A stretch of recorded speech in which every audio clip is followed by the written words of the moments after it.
The Yankees, they don't have an opponent right now. So there's really nothing to preview right now. Game 1 is going to be Tuesday. So to me, when I look at how the Yankees will fare, depending on who they play, which is either going to be the Cleveland Guardians, who won Game 1, and then you have the Tampa Bay Rays, who have been a thorn in the Yankee side for the last couple of years. But the Yankees have the bye right now. They get a nice bye. They get some rest, rinse, repeat. If you saw Garrett Cole's lovely motivational speech on Twitter, it was riveting. I got so excited. I wanted to run through a wall for that man. I'm not even joking. It was insane. It had me thinking about that wants me to just get up in the morning every day, go to work, and just feel excited. No, I'm just kidding. I don't even know what it was. I was like, what are we doing? But here's what we're going to do. I'm going to let Speedy go first because Speedy knows I'm going to go off on a tangent. Now, Speedy's a Met fan too, but Speedy knows. Now, Speedy loves all of his sports teams. I would say probably his favorite sports teams out of all of his teams is probably, I would say, the Giants. Yeah, but since they've already won, the next I would probably want to win a championship now is probably the Mets, maybe the Rangers. And for me, it's always the Mets are number one. The Mets are my thick and thin go-to, die hard. For me, I live and die with the Mets. Felt like more death than living recently. But what are your thoughts after that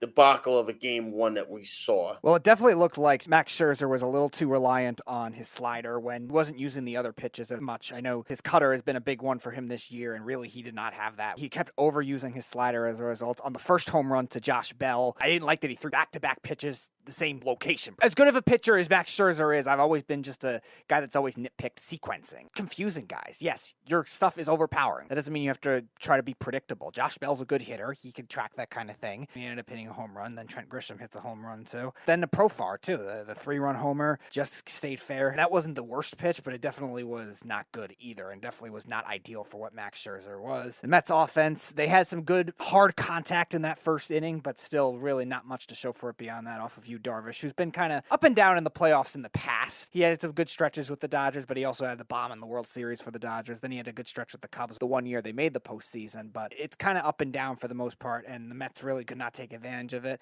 This offense has been very inconsistent in the month of September, and you definitely saw that in certain games down the stretch, also games against bad teams down the stretch, which granted was the weakness for the Padres too, but the Padres kind of got out of that funk in September, and they played not great, but middling enough where it wasn't as much of a big concern, and you definitely saw the Padres wake up right away in this game and really track what is a very predictable, surprisingly, Max Scherzer. I am beyond disappointed. I'm livid, furious, angry, frustrated, annoyed. Here's step number one. Problem number one. Max Scherzer's hurt. That is a given because the guy didn't even throw his cutter. He has not been healthy since he went back on the IL again, and that's the risk you take in signing a 37-year-old pitcher. Granted, it was the right move. He was in a mitigated disaster. He was not good in Atlanta. That's 2 big starts in a row that he's had where he's flopped with this mega deal. Number 2, Jacob deGrom is hurt. In my eyes, the guy has no command of his slider. He has no command of any of his pitches right now. The start in Oakland was a disgrace, and it was a joke. And honestly, the Mets could have went up to Atlanta up 2 games, but instead they went up 1,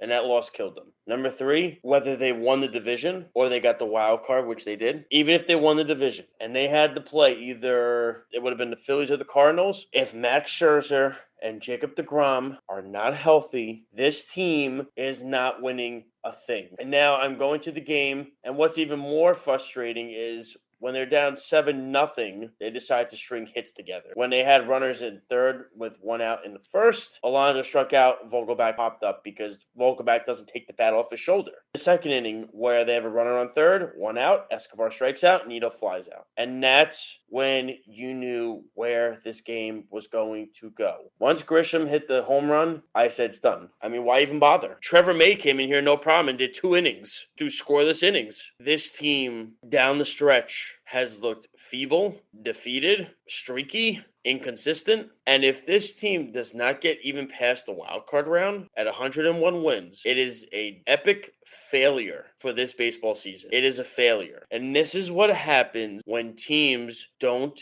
develop players in the farm system because you're stuck signing a 37-year-old and you're stuck signing a 35-year-old and a 34-year-old and a long elongated season. This is what's going to happen to an older team. And you could think whether it's the Wilpons, Sandy Alderson for some of his players being okay and some not. You could think Brody Van Wagenen for trading away players. Be it as it may, the frustrating thing, too, is when you see the Braves call up Michael Harris, Vaughn Grisham, Spencer Strider, and those guys go, boom, boom, boom, instantly impact. And I got Brett Beatty, who can't hit a lick, and they put Alvarez in a miserable spot. It was so unfair to the kid. And you have Mark Vientos, who everybody was crying to bring him up, and they've brought him up, and he's been a disaster since coming up. Go on to the trade deadline, and I get it. There has not been a single batter that's been traded that has made an impact on their team, at least during the regular season. You can honestly make the case that Daniel Vogelbach was the best bat acquired at the deadline. The best pitcher that was acquired at the deadline was Raisel Iglesias. But nobody saw Iglesias, who had near a 5 ERA with the Angels, have like a sub-2 ERA with the Braves. Well, everyone pitches bad on the Angels. We could go to the trade deadline, how awful of a job Billy Epler did, getting Darren Ruff, Michael Givens, who actually had been pitching well before he got COVID and had a really bad case of it. But the truth of the matter is this. There's a couple of things the Mets need to figure out. I'm now under the impression I don't think the Mets are even beating the Padres now, and I thought they'd win these 2 games. I don't even think they're beating the Padres, and they're going to get swept, and it's embarrassing. The Mets have a lot to think about this offseason. Now, the Givens, I think, no pun intended, by the way, I think are going to be back. I think Edwin Diaz will be back, and I think Chris Bassett will be back. I think Brandon Nimmo is going to walk. I think he's going to ask for a ridiculous contract. Scott Boras has his agent. Yeah, that'll do it. He's going to be gone. Boy, I'm telling you right now, I would let Jacob deGrom walk. Let him go. If you sign this guy to more than 3 years, you are putting yourself in a black hole financially. Because this guy hasn't been healthy in 3 seasons. And so far, since he's come back this year, he's had 2 unbelievable starts, and the rest were just not great. Minus the Braves start, which wasn't terrible, but wasn't great. He's been not great against bad teams. The Cubs and the Athletics. Going into game 2 with him in a must-win at home. And if he stinks up the joint,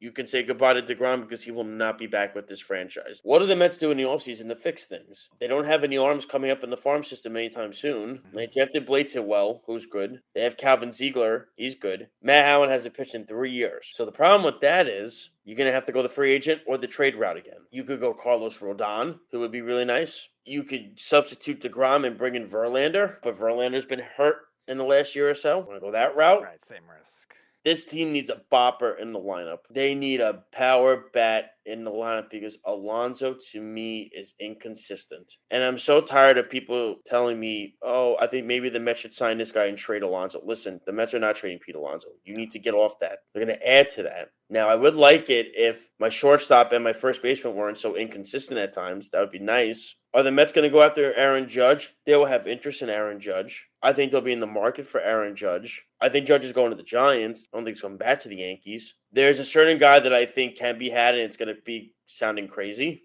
It's going to sound nuts. But this guy has a contract affordable to the Mets, and to the Mets only. He's a center fielder. He's a bopper, and he's somebody that can thrive. He's an East Coast guy. And he's on the Angels. I'm not talking about Shohei Ohtani. I'm trading for Mike Trout. I'm making a game-changing move. Fix this. I'm very curious what Steve Cohen's going to think after the season. Clearly, there's going to be a new president of baseball operations. Alderson making that announcement a few weeks ago clearly means that they already have somebody in place and agreed to already. That's why the announcement came when it came. It didn't come at the end of the year at the exit meeting. It came when it came, which was random at the end of August. My guess for president of baseball operations is probably going to be David Stearns from Milwaukee. Now, the only way Stearns gets out of that contract is if the Brewers won the World Series. Here's the deal. What I've heard is that the owner is not happy with Stearns after that trade deadline. So I think this is set up for Stearns to be let go. If Stearns really wanted to help the Mets, he would have traded him to Hader for a bag of balls. That would have been nice. But I think it's one of 2 guys. It's either going to be David Stearns or it's going to be Brian Cashman. Those are the 2 guys that I think are going to be the finalists for this job. I think it's going to be Stearns. I think Cashman stays with the Yankees. Yeah, it is. They need to reassess. How did we win 101 games and lose in the wild card round? If we lose, how did that happen? What went wrong? What did we do? And how do we fix it? Reality is you have an older team. And I'm going to call Buck out on certain things. I think Buck managed the month of September really poorly in certain games. The Friday night Atlanta game was an absolute disgrace. To put a young rookie in Alvarez in that spot, when you had Vogelbach up and Jansen couldn't throw a strike and Vogelbach doesn't swing, perfect matchup. And he left that kid out to dry. And it was so unfair. And Bucks had a great year. Bucks going to win National League Manager of the Year. Congratulations. They're going to be a constant playoff team every year. This is going to be the new norm for them. Can they get over the hump? Is this going to be like a Dodger situation where you make the playoffs every single year and you don't win big games? Because Met fans need to get used to this. This team's going to make the playoffs every season going forward. Everybody was calling me a Debbie Downer last week. My brother called me a Debbie Downer. My sister-in-law was calling me a Debbie Downer. My dad was calling me a Debbie Downer. My coworker at work was calling me a Debbie Downer. And right before game one, I was so positive. I said the Mets are going to win both these games. Scherzer's going to be back to normal. They're going to use Bassett in game two. DeGrom's going to be ready for the Dodgers series. And this is why. This is what happens. And then Errol says I'm too negative all the time. This is why. Because I watch this. I watch it with the Jets. I watch it with the Rangers. I watch it with the Knicks. I watch it with Wisconsin sports. It's the same thing. Now, Speedy, you've seen the Giants win Super Bowls. I've never seen a team of mine win a championship. You know how difficult that is to watch and witness? I've seen my teams in championships and lose. Speedy's gotten to see his team win 2 Super Bowls. Errol's gotten to see the Yankees win championships galore. I have never seen a team of mine win a championship, ever. I'm 31. I'll be 32 next year. You realize that? It's draining and it's mind-boggling that everybody always calls me Mr. Negative, but this is why. And I don't want a pity party. I don't want anybody to say too bad. I don't want that crap. I don't want any of that garbage. Don't want it. Care for it. The reality is this. This, to me, is going to be the most interesting off-season the New York Mets have had in a very long time, because they need to figure out what went right, what went wrong. And I can tell you, it went wrong at the worst time possible. I don't think Scherzer's healthy. That's why he's not using his cutter. DeGrom is definitely not healthy. He has no control of his slider. The bullpen is not great, minus Diaz. You want to give Ottavino credit? Fine. Their lineup is too inconsistent. I trust McNeil. I trust Marte. Lindor had an unbelievable season. Alonso had an unbelievable season. Here's the reality. McNeil showed up in Atlanta. Marte has been out for a month. He showed up in game 1 against the Padres. Nobody else did. And to me, that's the most disappointing thing. Escobar showed up too, by the way. Those are the only 3. Canna, garbage. Nimmo, inconsistent. Lindor, no-showed Atlanta. Alonso, no-showed Atlanta. Hasn't shown up in game 1. Lindor, no-showed in game 1. Scherzer, disaster. You want to blame Buck for some things? Fine. Sorry to tell you this. Scherzer said he was good to go. You're going to listen to Max Scherzer. If Max Scherzer says he's good to go, you're going to listen. He's the pro. So if you want to blame Buck on this, it's not all him. Max should have told him, I'm not fully there. Would the fans have been upset? 100%. Dude, I would have went with Taijuan Walker then, because Taijuan Walker's been healthy. Bassett's been healthy. Scherzer and DeGrom, not healthy. I'm disappointed, and yes, I do believe there's a God, and I think God hates the Mets. Let's get into a little bit of Aaron Judge. He broke the record, finally got the schneid off his back. Did it in Texas. Roger Maris Jr. was probably thrilled he didn't have to travel anymore. To me, it's not a big story outside of New York. People were actually up in arms that they kept breaking into the college games for the Judge at-bats. Because the truth of the matter is that it's an amazing accomplishment, and congrats to Aaron Judge. It's an unbelievable season. How I look at it as, I'm sorry, the history books are written. Whether he cheated or not, Barry Bonds has 73 home runs. And he admits that, too. Of course! He knows it's the American League record. It's not the Major League record. Yeah, Judge knows. Judge isn't stupid. It is still one of the most complete seasons overall of anybody. Of course. 62 home runs, near triple crown. Just missed out on that. 311 batting average, but an OPS of 1.1111. Exactly. 60 stolen bases, a good center field, 131 RBIs. It's one of the most complete seasons ever. So definitely should be, especially in today's game where there's not a lot of 50 home run seasons, nevertheless 60 home run seasons. Definitely should be congratulated for sure. No, for sure. Absolutely. And congratulations to him. And they get the off time and they wait for Cleveland or they wait for Tampa.